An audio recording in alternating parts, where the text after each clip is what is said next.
Thanks for having my back. You know this for life.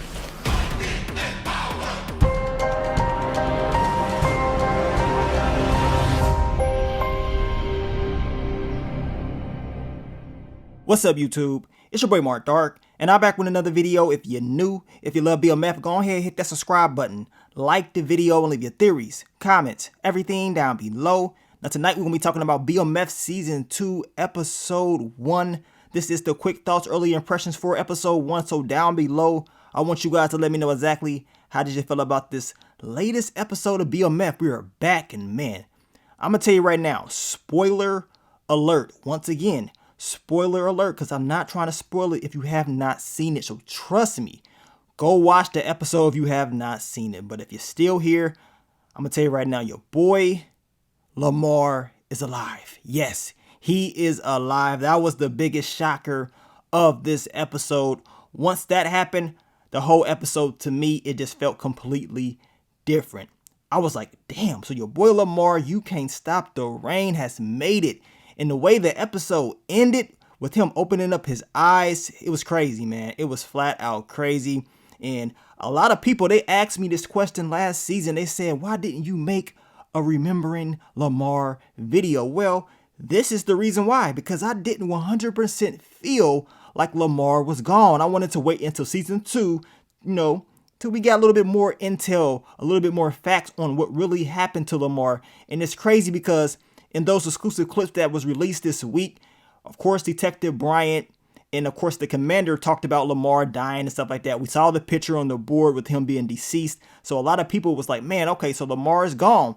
I even said it in my last video that, okay, he ain't here no more. But that's why you got to wait and watch the episode, because it reveals a lot more. So your boy Lamar, he is here. I want to know what they're going to do with his character. We know the person that Lamar is based off of, he survived anyway.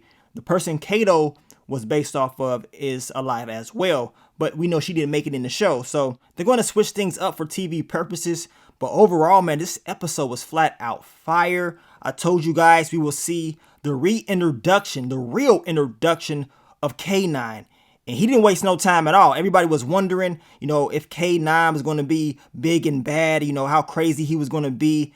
Well, you got it in the very first episode, and he wasted no time at all. He dropped off the first body just like that over a basketball game. Now, I thought the action was going to pop off during the game, but that was not the case. After the game, we saw what K9 did to old boy that was running his mouth. We know K9 was paying off those refs. You know what I'm saying? The missed calls, dude was pissed off, and he told him, look, I ain't giving you your money.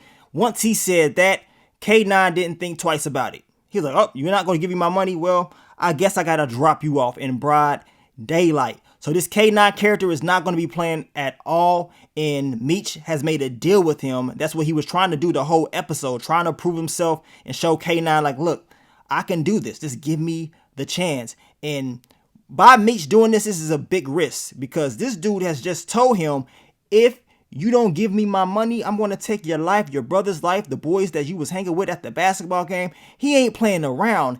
And R.I.P. spoiler alert to Big L. She got chopped up from what I've seen. Your boy K9 said she had talked too much. So I know people was asking about Big L. Well, we saw her in this episode for a little bit. And then after that, all we saw was her lips. So that was the end of Big L. We would not be seeing her no more unless your boy K9 got some more body parts. Now, my quick thoughts, early impressions on how they was doing the episode with Terry giving us the older version, explaining his perspective of the game. I like that. In Season 1, we got more of Meech, the older Meech, and what he was going through. And then in this episode, in Season 2, we got Terry's perspective and how he was thinking and how he felt about family dinners and why it was so important to the family. And just to see his perspective, it was cool with me, man, because it gives us more on how he was feeling and what he was going through. And it opens up the story that much more. And in the episode, we saw Terry, he was trying to get at Marquisha. Of course, he hooked back up with his baby's mom.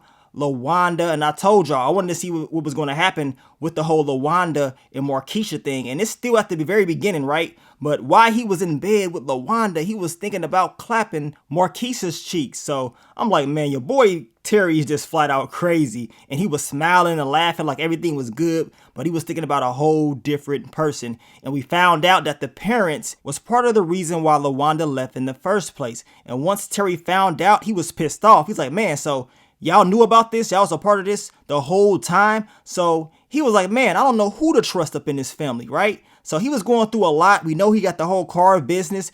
Meech was all in his face telling him that he's broke. He ain't really making no money. I'm looking like, damn, Terry, this ain't looking too good for you, right? But we know Meech just wants to get him into the game because he knows that him and his brother, they do work well together, and he wants Terry to be back in it. But as of right now, Terry, he's all in his head. He doesn't really know what to do as of right now. But the way the episode ended for him, he's probably thinking twice about that. And based off the episode 2 trailer, Terry is definitely about to put a lot of work in messing around with Markeisha, and I cannot wait to see it. Now, my quick thoughts, early impressions on Detective Bryant and his new partner, Detective Jen.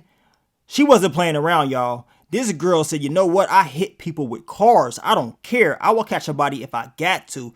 And she's from Detroit as well, from what she was talking about and how she grew up there and how everything used to be good back in the day. She was not playing, man. And Detective Bryant, he better watch her. He better watch everything that she's on because he's definitely watching him. We saw her eyeing him when he was, looking at B. Mickey when he was in that car. So y'all let me know what y'all think about his partner. To me, she's not playing around. Now, my quick thoughts, early impressions on B. Mickey. Now, I gave him the benefit of the doubt. I said, you know what? He proved his loyalty. Hell, Meech told him that in this episode. Like, look, you've been loyal. You proved that, last season.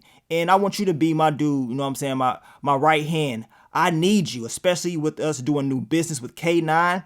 And B. Mickey, he was kind of, having that funny look on his face like, yeah, okay, I got you. He didn't really seem like he was that happy for real, talking about he got to take care of his moms and all that. Well, the real reason is he knows Detective Bryant is on his case. And your boy B. Mickey, he gave Detective Bryant Kato.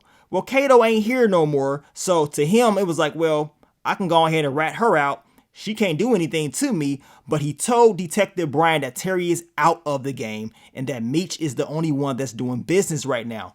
So that means he's talking. And that's an issue. I told you guys we got to wait till the episode airs to see the aftermath of this Detective Bryant and B. Mickey whole case.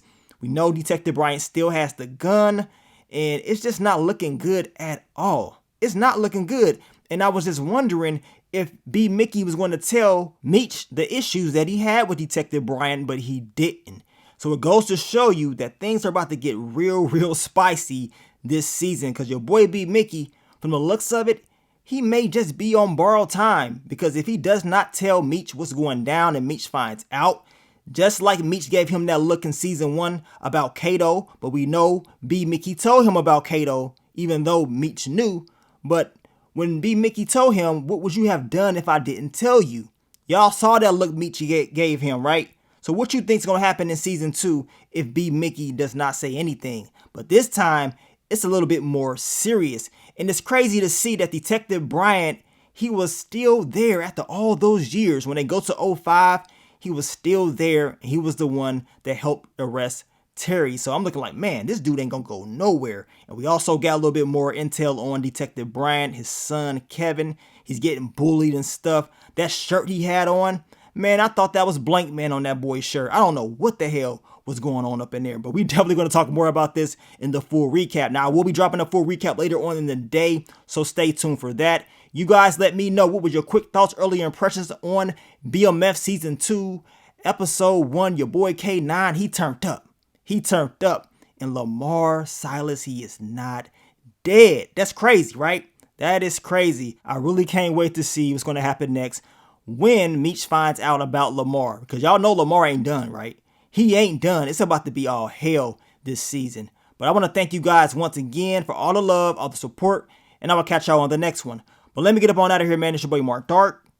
I'm out. Peace.